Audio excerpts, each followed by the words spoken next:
Welcome everyone to the session on renunciation of mass cyber attacks. My name is Raik Yakshis and I'm a member of the Cybersecurity Center of the Federal Armed Forces of Germany. So we will, as you might have noticed in the recent years and decades, the media coverage has gone up about cyber attacks and we see the space advancing in that field, with the media covering it more and more. But most of those attacks were successful or failed, and most of them actually weren't hidden in the case that they were actually seen. In this session, we will start focusing first on the botnet activities and the capacity of what those botnets can do before we actually tackle the main topic of this conference, the silent battle. And there we will focus on hidden attacks and how they can be actually detected and faced. Starting out, the whole session is structured the following way. We got 90 minutes and 3 panelists. Every panelist will have around about 22 minutes to bring the research across and actually discuss their paper. And afterwards, we have a small time for some questions. I would ask all of you to raise those questions and also the panelists to start discussing with each other, if possible. So we're going to start with Mr. Axel Bauer. He's going to be speaking about scalable offense, how botnets are used for cyber attacks. Alex holds a Master of Science in IT Security from the Technische Universität Darmstadt and is currently a PhD student at the University of Bonn. He works as a researcher in the Department of Cyber Defense and Analysis at Fraunhofer FKIE, where his research primarily revolves around botnets. In this capacity, he seeks to further the understanding of botnet monitoring and mitigation techniques in order to advance the methods applied in risk management in cyberspace. Apart from his research, Alex is engaged in teaching and cultivating young talent in the cybersecurity space. Alex, the stage is yours. Thank you.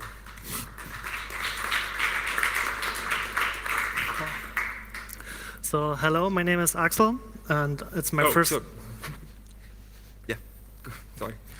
Sorry, and it's my first time at CyCon, and so like everyone else, I joined the keynote yesterday, and I liked the way they described cyberspace, and described it like cyberspace is where everyone pretends to be many, even if they are few. So, and this triggered me because I'm researching on botnets, and today I'm talking about scalable offense, how botnets are used for cyber attacks. To begin my talk, I want to share my personal definition of what is a botnet. A botnet is a network structure in cyberspace that can be remotely controlled by a third party. So if you have a phone, a smart car, your computer, iMac, which runs malicious software and can be controlled by a third person, then for me it's a botnet.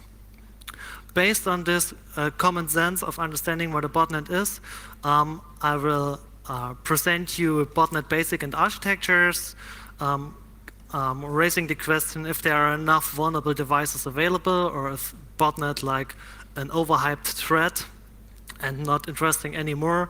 And then later on, after solving this question, we go to attack types of botnets. So botnets basic. To build a botnet and have one, you need at least one infected system, which can be controlled by a third person. We call it bot or zombie. If you have more than one infected systems, you need a command and control server to control and share commands. The guy behind the command and control server is called bot master and bot header. And the main function of a botnet is to carry out commands. So having an infected machine, having a lot of infected machines, means they need to connect to the command and control server. So the simplest architecture you can see is a centralized architecture where the bots directly connect and receive commands. The problem in this architecture yet is that taking down the CNC server, the bot master will lose control over the whole botnet. So the architecture improved, and they added a second layer of proxies to increase resilience. So you can see, even if we take down one CNC server, the bot master doesn't lose the whole botnet. He can still work with it. And yes. Another solution next to a centralized architecture is this decentralized architecture here, where you don't have a single point of failure by using a command and control server. You have the bots connecting directly peer-to-peer to each other. So you increase the network resilience, but you need to pay it with delay in sharing the commands. But now the bot master needs to connect to one bot, updating the command list, and needs to wait till the command is shared over the whole network. So, as it is in cyberspace, if you have two solutions for one problem, there's always someone who makes it up. So we have hybrid architecture, where you have bots connected to each other and additional CNC server to increase the speed of updating commands. In my team, we separate bots in different botnet flavors, different kind of botnets. So we have the traditional botnet, which consists normally as clients from Windows or Linux servers, or yes. And we have a new kind of botnet, which is called IoT botnet, which consists of small resource-restricted low-energy devices, normally running with embedded software and Linux-based. And this is like everything you can imagine around smart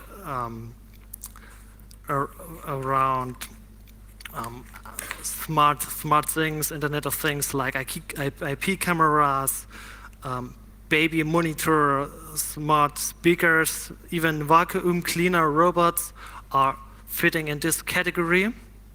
Everything which has restricted resources and still connected to the internet. Another flavor are mobile botnets. Since 2007, the first iPhone, we have this problem.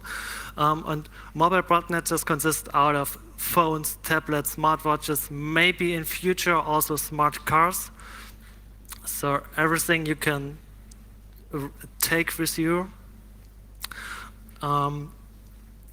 And then the next point is social bots. I'm a little bit struggling because in my team we are not researching social bots somehow. They are related to a botnet, but they are mostly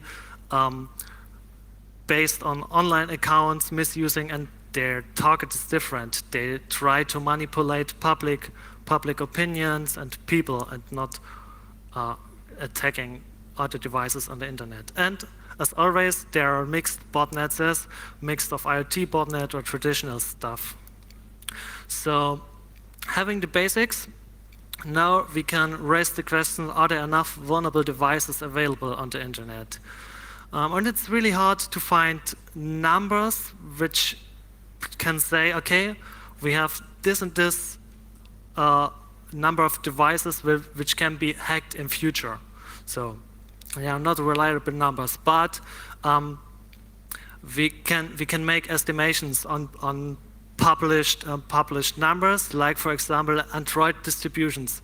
Here you see the Android operation systems and the market distribution of market caps, like published in August 2018. Android Pie, the newest version, already has 10% of the market, but also you see in November 2014 Android Lollipop still has 12% of the market, even if it's 5 years old.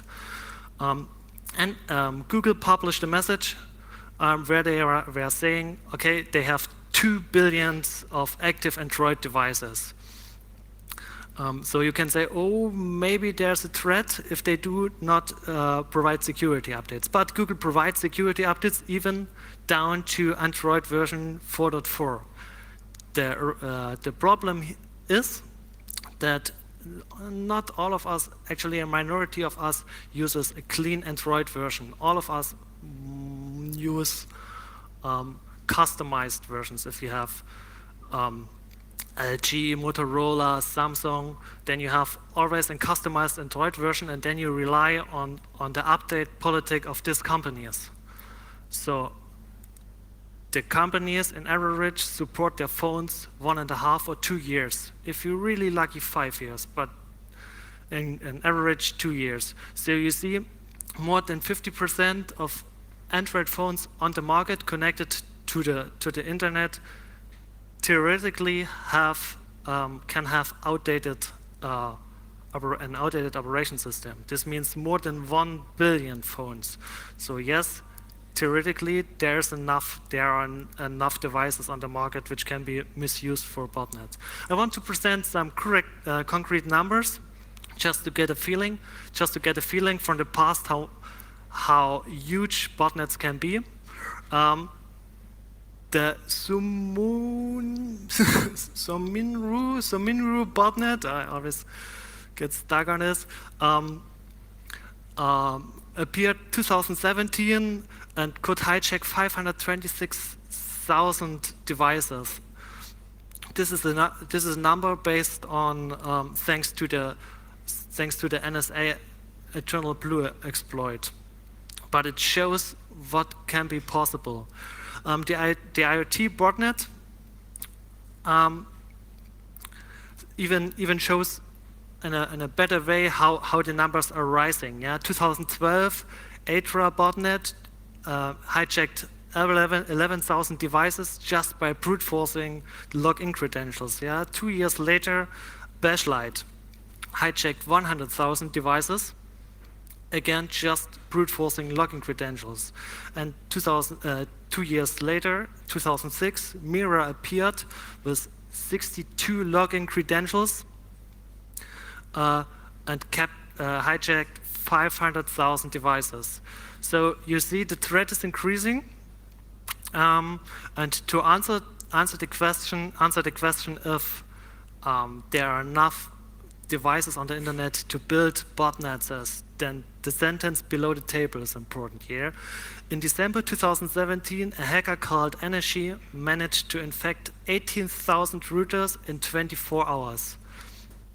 This actually shows how vulnerable the cyberspace is. And I think it proves that there are more than enough devices available for botnets. I just want to talk a little bit about botnet characteristics before we focus on the botnet attacks. So in general, setting up a botnet is not a targeted attack. Yeah, an adversary just tried to brute force login credentials or use a published exploit and scans the whole internet and takes what he gets. So our bots are globally distributed, yeah, and executing a command, and a botnet can scale from one simple client up to the whole botnet is executing this command. Just focusing on one bot in a botnet, the characteristic is interesting because each bot has the ability to use the internet, has bandwidth, it's even is able to store files, has processing power you can misuse, even power the energy use of the device you can control if you increase or decrease the calculations on the devices here. The availability on the devices depends on the type. Sometimes they're always online, sometimes they're just online for hours. And the devices are mostly in special networks and areas like special protected networks like home networks or company networks. So talking about attacks, the first attack is probably the most famous attack called DDoS, where you can use the whole power of each bot to restrict availability of a service. I do not talk too much about DDoS because another speaker is focusing on it. Yet I want to say that it's even possible to restrict functionality. If you have an online service who relates on sensor data to work, and you attack this sensor data, you probably can crash the whole service without attacking the service itself. Attack number 2 is sending spam. Yeah, normally the attack developed from sending commercials, yeah, and selling stuff, but using a botnet for spam, you can also run spear phishing attacks. So use trusted mail addresses and trust to attack other people. Attack number 3 possible with a botnet is identity theft, which means if you have a botnet and if you have malware on the clients, you are able to control the clients, you're able to steal credentials. And I'm not just talking about stealing Twitter credentials or YouTube or Facebook credentials. I'm just talking about stealing SSH keys or stealing LDAP credentials or VPN logging credentials. Another good example for identity theft is the Ghost DNS botnet, which was a router botnet infecting router and changing the DNS configuration. This way, an attacker was able to modify DNS queries and provide faked banking accounts or start man-in-the-middle attacks. Attack number 4 is called resource abuse. This attack focuses directly on the bot itself and shows what is possible. In general, if you just have a small bot like a smart speaker, or you don't have a lot of processing power, and you wouldn't do like cryptocurrency mining on the system. Yet in a botnet you have a lot of processing power because you have a lot of devices, and then it's possible to do efficient cryptocurrency mining. And if you can do this, you can even do distributed password cracking as an attack if you don't have enough resources for yourself. An interesting idea for misusing resources in a botnet is the power consumption. So do complex calculation, raise power consumptions of the bot in a special area like Germany or Europe, and then reboot the systems. Yeah, so you get a spike in the power grid, which maybe or maybe not can break the power grid. If it doesn't work, try it again. Yeah, or combine it with other attacks. But that's ideas which are possible working. If you own a botnet, you can even proxy your communication through the whole botnet and hide your traces, making it very hard to do attribution where you're original from. Attack number 5, pay per installation. Actually is a targeted malware injection. So if you don't own a botnet, yeah, but you want to get access in a special area, and you noticed, okay, there are already bots available in this IP range. Just try to contact the bot master and force him or bring him to install your malware. It's even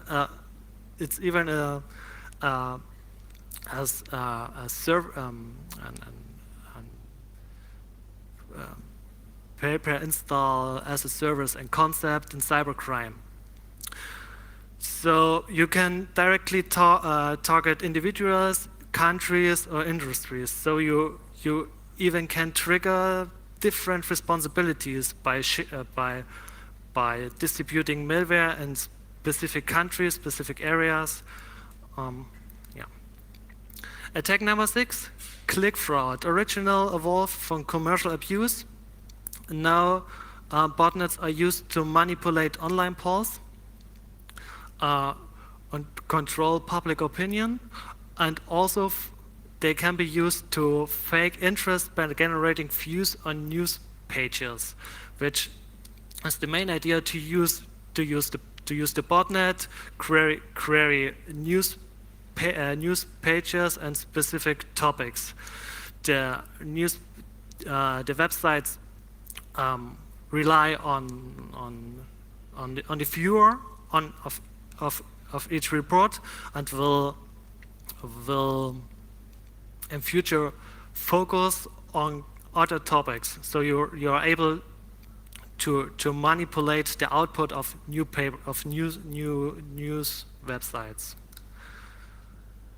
Attack number 7, sabotage, which can be done with a botnet in huge scale, like software modification, system destruction, data manipulation. You can do a coordinated ransom encryption of bots and creating panic and chaos, as we saw it in WannaCry some years ago. Another thing we saw is dropping backdoors. VPN filter infected a lot of router in the Ukraine, and even after taking down the whole communication channels, the devices are still infected and possible to control based on the backdoor. Attack number 8, the last one in this line, is reconnaissance, which means you're able to do global distributed cyberspace reconnaissance, which actually is a fancy word for distributed scanning, which allows you to document and scan special IP ranges or the whole internet, creating network history without relieving your identity. Focusing on one bot, even adding sniffing network sniffer or keylogger on the bots, or automated systems for lateral movement are possible. I want to close my talk by mentioning metadata monitoring. If you infect mobile phones and you use sensor data you are able to track and monitor users, even you're able to track and monitor users in a specific field. For example, if you infect a huge number of phones in a military base, you can analyze how they behave and what their daily routines are. So, closing with a conclusion, I think botnets are still rising threats. With a lot of possibilities.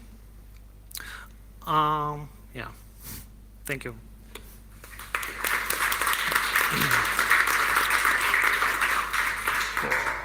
Well, thank you, Axel, for clearing what botnets are and what are the use cases. Do we have any questions? Yes. Do we have a microphone around? There's a gentleman in the middle. Thank you. So, based on your research, what is your what do you think is the biggest botnet actually running right now in the world? And what is the best way to find the victims on the infected victims? So I cannot tell you what's the biggest botnet in the world, but there are a lot. Right now, like. But you can find victims by analyzing the malicious software and setting up, for example, sinkholes, catching the to monitor the domains the bots want to connect, and then you can identify the bots and the victims in this way.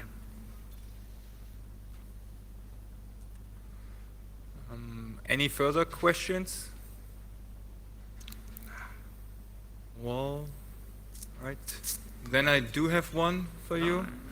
Axel, first of all, I'm sorry that I said Alex at the very beginning. That's why I'm like, oop. But you mentioned, I think, at the very beginning that mobile botnets are very common. Yeah.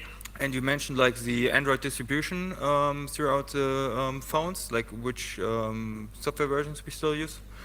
And we heard, I think, yesterday and this morning about the 5G rollout and how it will influence future actions in the field.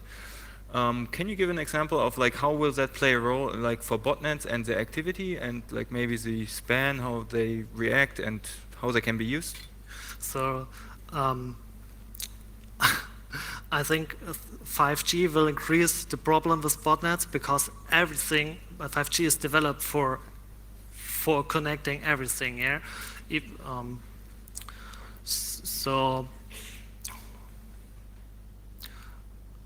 Based on the current software quality we have, I assume that the number of bots are dramatically increasing. Yeah, because we get more and more devices which are online, more and more devices which are remote administrated, and so we will see more and more attacks on these devices, and result more and more bots, bigger.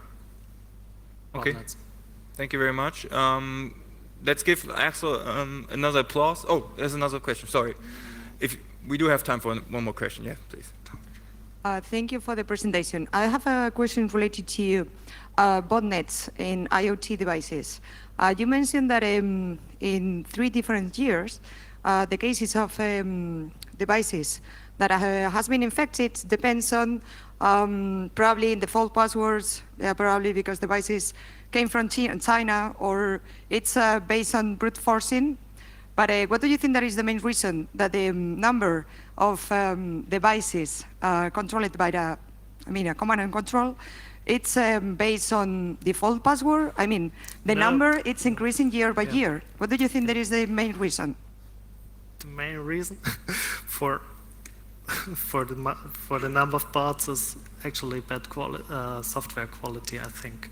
So I just mentioned attacking them with default passwords, because it's like one of the easiest way, showing that the attacker doesn't even need to use exploits to hijack devices. So if you increase software quality and force automatic software updates, I think we can mitigate the threat in an effective way. Okay, thank you very much.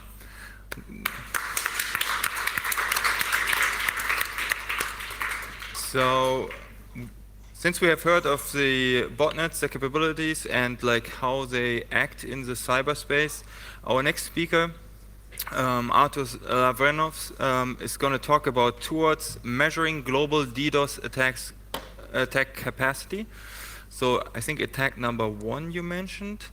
To say something about Artus. Artus is a researcher at the NATO CCDTOE, focusing on the web and network technologies while teaching security courses, performing applied and academic research, and contributing to cyber exercises. Artus has taught web technology and IT security courses at the University of Latvia, where he's currently a PhD student performing research in the cybersecurity domain. Artus? We are waiting for your presentation. Okay, thank you. And hello, and this is the topic last year that was announced at Silent Battles, but this year is 20-year anniversary of probably loudest type of cyber attacks, DOS attacks, and a reasonable observer would assume that somebody has done something to mitigate the issue. And if you look at different security issues we have had over the years, a lot of stuff gets fixed, and we are dealing with new stuff and fixing it. If you look at the DOS attacks, the issues that existed 20 years ago, it's existing in the same shape and form today. And because of the growing internet, growing technologies, and connection speeds, attacks are actually getting worse. And it's still a problem, and so the question is why? And there are so many different answers. And Axel discussed software quality, of course.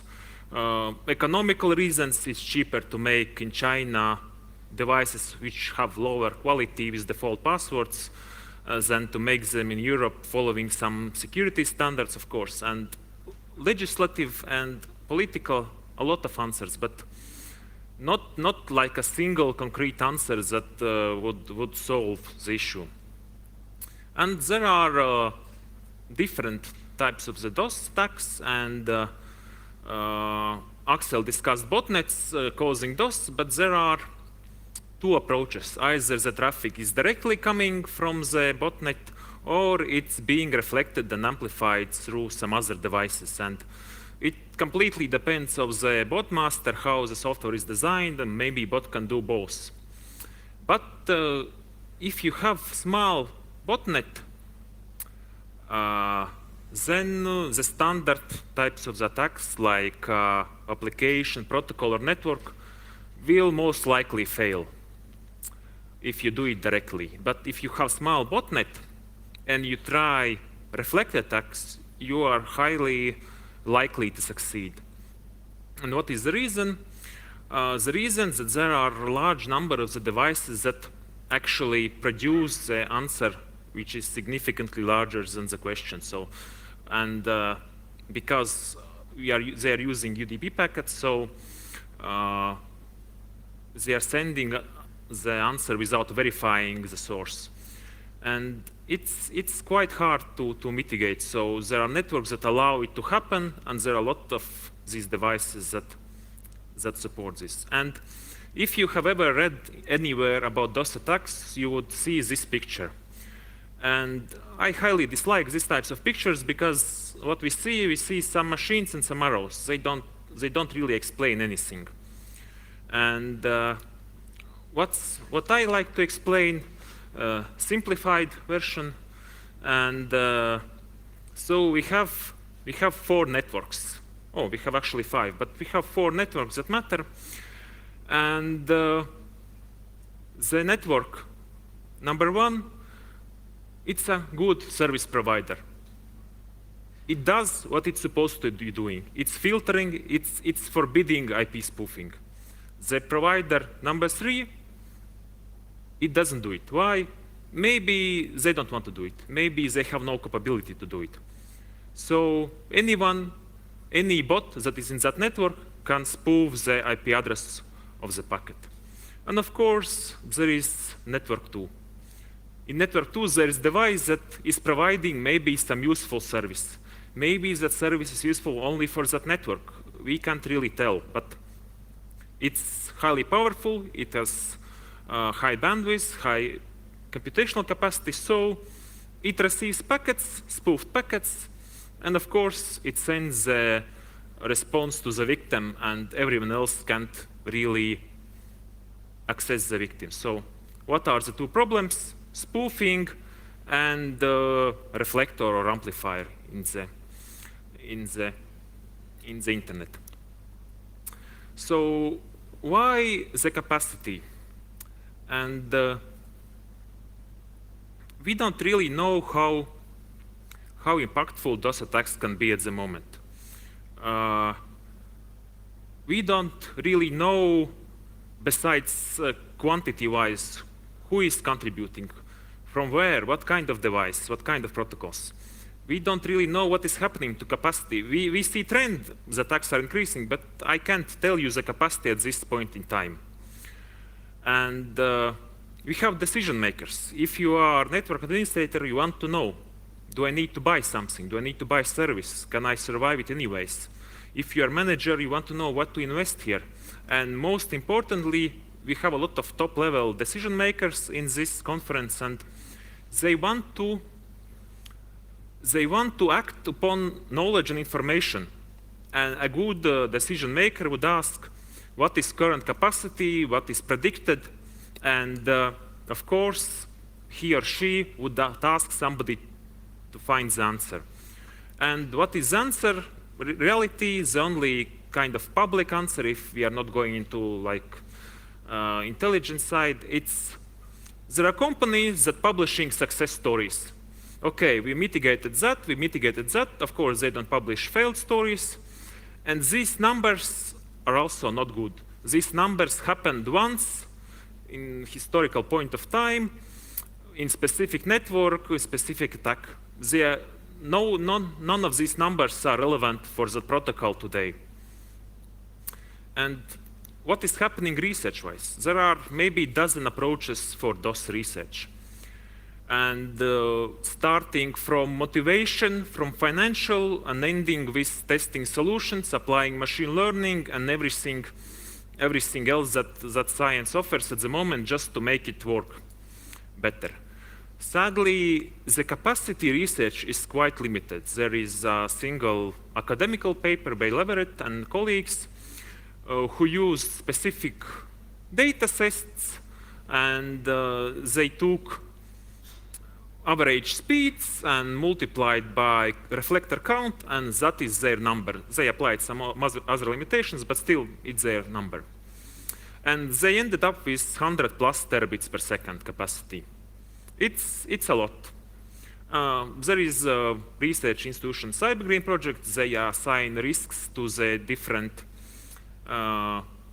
countries, different machines that have reflectors, so it's a bit different approach, but can it really be done better?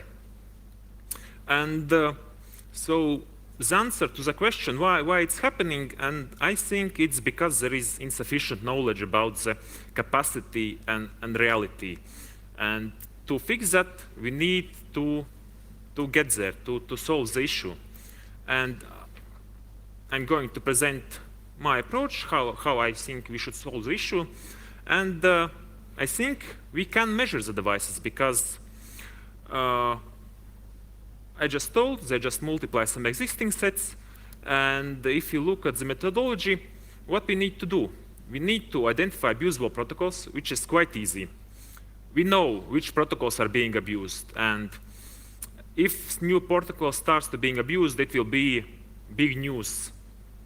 So new information is coming from outside. We don't have to really do anything. Scan those on the internet. And there are quite a lot of scanning projects for different protocols, different purposes.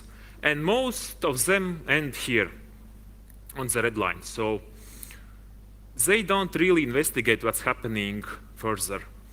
And we can do that. We can look if every individual device on the internet actually is answering something that is larger in size, something that can be abused. We can see if the device stops answering after few requests. And we can combine this information into some single number and see what is the reality there. And for proof of concept, I looked at two quite old protocols, but they are somewhat different. They represent somewhat like two different categories. Both of them are quite old, but for NTP, maybe it was 4 or 5 years ago, it was huge spike, which took maybe 3 months to drop down and to be somewhat remediated. If you look at DNS, it has been abused almost 20 years. So you would expect it to be kind of remediated faster. Also, for NTP, the feature is the bug feature, so it does not really need it. So if we get rid of it, everything is fine. For DNS, you're abusing the protocol itself. So let's look at NTP. It's just time servers, and monolith was the command that is abused. It's just the bug feature. It returns recent client list. So I have had like 100 clients, and then administrator can debug. Okay, these machines are synchronizing, and these machines are not synchronizing. That's pretty much old. That's pretty much all.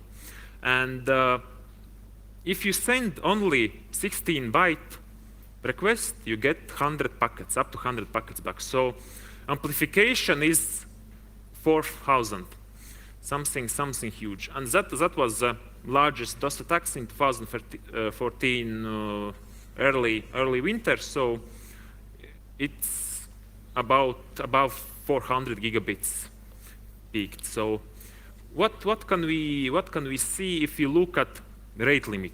We see some very suspicious spikes at very round numbers that humans would use. And if we see that indeed the services that are currently on the internet, they are rate limited. So they can't really be abused if you just look at the number. And why? There are mitigation efforts. There is software fixes, there are updates, there are networking filters for DOS on the transit level, on the network level, so stuff is happening. But an attacker would like, which has access to small botnet or some other way how to spoof IP, the attacker would like to look at zero rate limit, zero packet loss. And what is estimations today? And today estimations are quite poor. So let's take number of found devices, multiply by maximum amplification without any rate limiting, without anything. So that is quite worthless number in my opinion. After we see rate limit, we can look at response size. And if we look at the highest data points, they are quite okay. The amplification is present, but an attackers would like to have 1,000 time amplification, not like 10 times. So this is already limiting. So I can tell by the size of botnet what is the estimated size of attack it can cause. Somewhat more estimations than measuring in botnet size, botnet cases. And after we see rate limit, after we see response sizes, we might come to conclusions that we don't need any more information, and turns out this is also wrong because a lot of devices are ridiculously slow network-wise, and they might be embedded, maybe they don't have processing power, maybe they have processing power, so we don't really know what is the reason, and we don't really actually care what's the reason. We are measuring from the victim side. Victim doesn't care why the size of the attack is what's coming back. And it peaks around 5 kilobits per second. So 5 kilobits is like 1/10 of dial-up speed. So it's nothing. The contribution, if you combine it with rate limits and other stuff, the contribution is so insignificant that if attacker uses these machines